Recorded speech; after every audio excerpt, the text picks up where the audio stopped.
Today we'll be talking about how No Man's Sky went from a buggy pile of trash to a wonderful space exploration game. When you think of games that flopped severely, you may think of Cyberpunk 2077, Anthem, or No Man's Sky. Do you know what two of these have in common? Both No Man's Sky and Cyberpunk have made pretty big comebacks. Cyberpunk definitely made a bigger comeback, but there's a million videos on it, so let's give No Man's Sky some praise.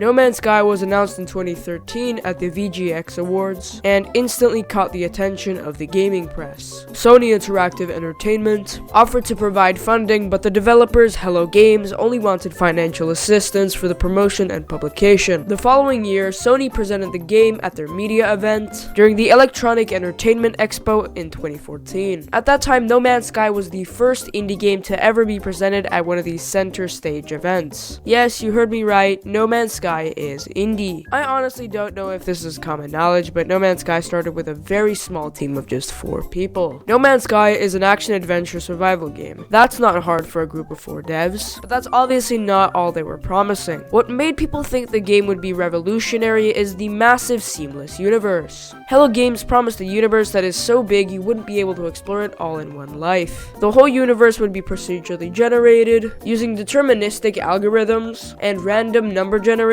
from a single seed number. This doesn't sound weird, right? I mean, one fat Swedish guy made Minecraft, but Minecraft is made of cubes, procedurally generating millions of planets, all with different combinations of flora, fauna, resources, atmospheres, and biomes, is, believe it or not, much more complicated than generating cubes. Hello Games had only worked on 3 games before No Man's Sky. These 3 games being Joe Danger Games. I have no clue what that is, but I'm not sure I want to know. So going from developing games that sound like the nickname of the old man in the back alley to developing a massive procedurally generated space game is a big step up. Many feared it was a bit too big of a step up and that it was too ambitious. Leading up to launch, the game would be shown off quite a lot. One of the developers, Sean Murray, said the game was multiplayer. It was technically online, but the chances of meeting another player in such a massive game are microscopic. So now that we've talked about what was promised with No Man's Sky, let's actually take a look at the disastrous release.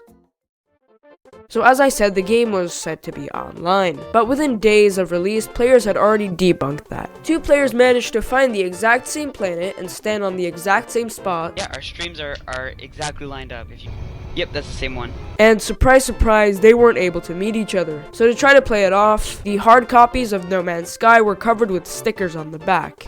The stickers tried covering up the multiplayer feature since players had figured out that it wasn't.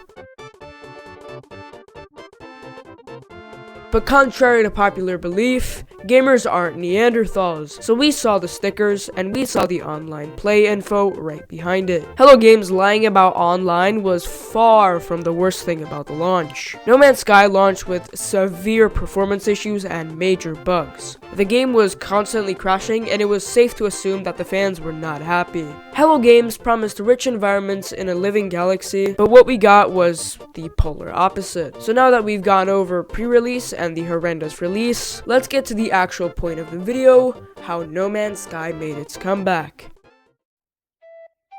Now, unlike Cyberpunk 2077, which made a massive comeback due to its anime edgerunners, No Man's Sky made a slower comeback. It never had a massive spike, but since release, Hello Games has consistently pushed out major content updates. By far the most important update to the game was No Man's Sky Next. This introduced near unlimited base building, a graphical overhaul, but most importantly, it introduced a multiplayer mode. No Man's Sky has been able to gather up a core fan base. No Man's Sky never made a massive comeback, but it's been gradually getting better. The base building is some of the best you can find. There's a plethora of different ships, and the story is not a central part of the game. It's not like a highlight, but it's not bad. So, I guess No Man's Sky got its happy ending. Anyways, guys, that's gonna have to be it for today. If you enjoyed this one, make sure to click that big red subscribe button and that little bell icon to get notified whenever I upload. Comment down below your favorite feature in No Man's Sky, and I'm out.